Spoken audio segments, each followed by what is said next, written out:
Today I'm going to be showing you how to create a color by number activity using Google Forms. So the goal of the activity is for me to check that they understand.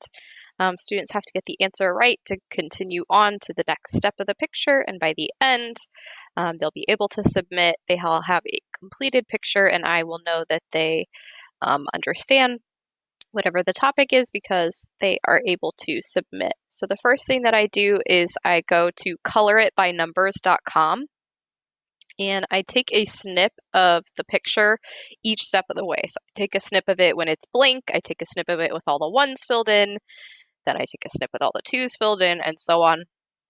Save all of those where you can find them. So your first section of your Google form will be the student's name and whatever information you want to collect from them. And then you will want to use a separate section for each question that you want them to answer.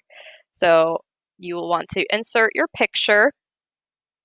So you would click Add Image here on the side. And then I usually give my kids a word bank just so they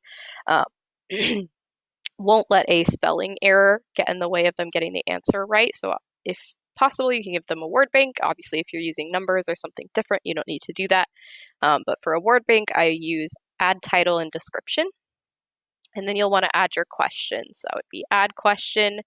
You want to use short answer and then click down here on the three dots. Sorry, it's kind of hard to see here. Three dots, response validation. And that is the piece that's going to require them to get the answer right before they can go to the next section.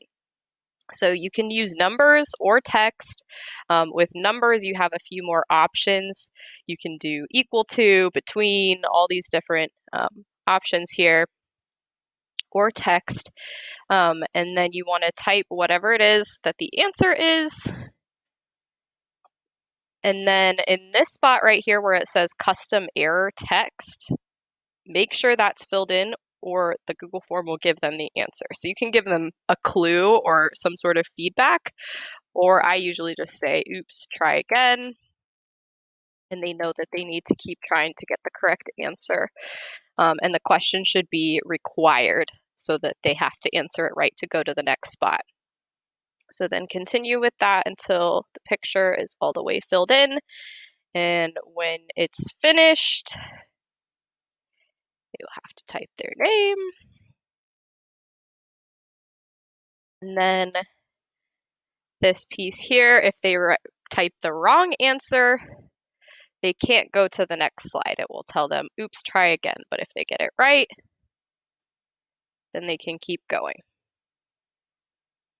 That's it. Thanks for watching.